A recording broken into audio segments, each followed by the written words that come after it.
श्री नवनाथ कथासार अध्याय 2. श्री गणेशाय नमः. भगवान शंकर व दत्तात्रेय बद्रिकावनाची शोभा पाहत 3 दिवस संचार करीत होते. फिरता फिरता त्यांची पावली अचानक थबकली. त्या अरण्यात एके ठिकाणी 17-18 वर्षाचा बालयोगी मच्छिंद्र घोर तपश्चर्या करीत होता. त्यावेळी त्याचा अस्थिरपंजर देह पाहून शिव आणि दत्तप्रभू दोघांनाही मोठे आश्चर्य वाटले. मग भगवान शंकरांनी त्याचा तपश्चर्या हेतू जाणून घेण्यासाठी दत्तात्रेयांना त्याच्यापाशी पाठवले. त्यांनी मच्छिंद्राकडे जाऊन त्याला हाक मारली व म्हणाले, हे तपस्वी तरुणा, तू एवढे घोर तप कशासाठी करत आहेस? ते ऐकून मच्छिंद्राने मोठ्या कष्टाने डोळे उघडले व समोर एका महायोग्याला पाहून नम्रपणे वंदन करून म्हणाला, गुरुदेव, गेल्या 12 वर्षात मला येथे एकही मनुष्य दिसला नाही, पण ज्या अर्थी आपण येथे येऊन मला तपाचा हेतू विचारित आहात, त्या अर्थी आपण मला अनुग्रहरूपी प्रसाद देण्यासाठीच येथे आला आहात असे मला वाटते. तरी कृपया आपला परिचय द्या.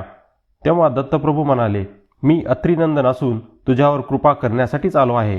ते ऐकून मच्छिंद्राच्या डोळ्यात कृतज्ञतेने अश्रू तरळले. गुरुदेव, आपण सर्वज्ञ असूनही माझी 12 वर्ष उपेक्षा का केली असे म्हणून त्याने त्यांचे चरण धरले. तेव्हा कारुण्यमूर्ती दत्तप्रभूंनी मोठ्या प्रेमाने त्याचे सांत्वन केले आणि त्याच्या मस्तकी आपला वरदहस्त ठेवून त्याला दिव्य मंत्राचा उपदेश केला. त्या उपदेशाने मच्छिंद्राच्या अंतःकरणात निजबोध ठसला आणि त्याला एका ब्रह्मतत्वच सर्वत्र व्यापून असल्याची खूण पटली. त्यानंतर दत्तप्रभूंनी त्याला शंकराच्या चरणावर घातले. त्यावेळी त्यांच्या सूचनेवरून भगवान दत्तात्रेयांनी मच्छिंद्राला कला, विद्या, मंत्र व तंत्र शिकवले. त्याला देवतांच्या शक्ती प्राप्त करून दिल्या.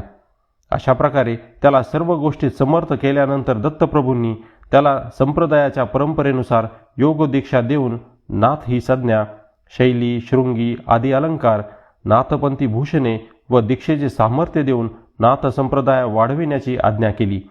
त्यानंतर ते स्वस्थानी परतले आणि त्यांच्या आज्ञेने मच्छिंद्रही दक्षिणेकडे निघाला. पुढे पदभ्रमण करीत मच्छिंद्र सप्तशृंग पर्वतावर गेला.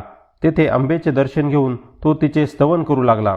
संकटग्रस्त लोकांना उपयोगी पडेल असे दिव्य शास्त्र आपण काव्यरूपाने रचून ठेवावे अशी स्फूर्ती त्याला मातेच्या कृपेने झाली.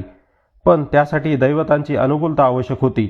म्हणून त्याने देवी सन्मुख 7 दिवसाचे अनुष्ठान केले. त्या सेवेने संतुष्ट झालेल्या भगवतीने त्याला दर्शन देऊन त्याची इच्छा विचारली असता तो म्हणाला, माते, शाबरी विद्येवर कवित्व करण्यास माझा मानस आहे. त्या कार्यात सुयश लाभण्यासाठी मला मदत कर. तेव्हा देवीने त्याला मार्तंड पर्वतावर नेले. तेथे त्याच्याकडून बीज मंत्रोक्त हवन करविले. त्या प्रभावाने तेथे कांतिमान आणि विशालकाय असा नागवृक्ष प्रकट झाला. तो समस्त सिद्धीचे भांडार होता. त्याच्या प्रत्येक फांदीवर विविध दैवतांचा निवास होता.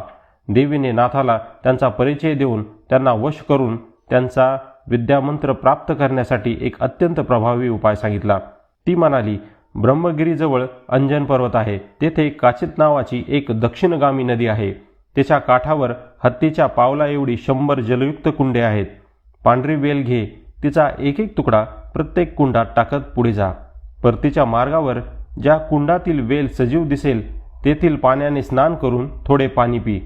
त्याने तुला मूर्छा येईल. त्यावेळी मूर्छा जाईपर्यंत तू सूर्याच्या 12 नामाचा सतत जप कर. त्यामुळे तू शुद्धीवर येशील. त्यानंतर सूर्याला वंदन करून तू त्या कुंडातील पाणी एका कुपीत भरून येथे आण.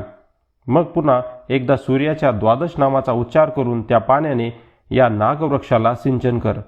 त्यामुळे या वृक्षावरील एक देवता प्रसन्न होऊन तुला ज्ञान देईल. यात मनोधैर्याने 6 महिने अधिक परिश्रम करावे लागणार आहेत. म्हणजे प्रत्येक वेळी एक, याप्रमाणे सर्व देवता तुला अनुकूल होतील. ते ऐकून नाथाने तिला वंदन केले. तेव्हा त्याला आशीर्वाद देऊन देवी स्वस्थानी निघून गेली. त्यानंतर देवीने सांगितल्याप्रमाणे सर्व विधी यथासांग करून नाथाने 6 महिन्यात परिश्रमाअंती त्या नाग अश्वस्थावरील सर्व दैवते प्रसन्न करून घेतली. त्यांनी दिलेल्या विद्याच्या आधारे त्याने शाबरी विद्या म्हणून एक स्वतंत्र ग्रंथच लिहिला. अशा प्रकारे सामर्थ्यवंत होऊन तो नाथ बंगालकडे निघाला. बंगालमध्ये चंद्रगिरी नामक गावात सरोपदयाळ नावाचा एक श्रीमंत व धर्मानुगामी ब्राह्मण राहत असे. त्याची पत्नीही सुंदर, सद्गुणी व पतिव्रता स्त्री होती. त्या दाम्पत्यास मूलबाळ नव्हते, म्हणून ती दोघे व्यथित असत. एके दिवशी नाथ त्याच्या घरी भिक्षेसाठी गेला असताना त्याचे तेजस्वी रूप पाहून ब्राह्मणीने त्याला आपली व्यथा सांगितली. तेव्हा नाथाने आपल्या झोळीतून चिमूटभर भस्म काढले, ते सूर्यमंत्राने भारले व ते तिला देऊन म्हणाला, तू याचे सेवन कर. याच्या प्रभावाने तुझ्या पोटी हरिनारायण जन्म घेईल. पुढे 12 वर्षांनी मी स्वतः त्याला अनुग्रह देईन. त्यानंतर तिने दिलेली भिक्षा घेऊन तो निघून गेला. ही गोष्ट त्या ब्राह्मणीने शेजारच्या स्त्रियांना सांगताच त्यांनी तिला कानफट्या साधूंच्या चेटूक कथा सांगून घाबरवून सोडले. त्यामुळे तिच्या मनात विकल्प उत्पन्न होऊन तिने ते भस्म गोठ्याच्या मागे शेण टाकण्याच्या उकिरड्यात टाकून दिले. इति श्री नवनाथ कथासार अध्याय 2 संपूर्ण.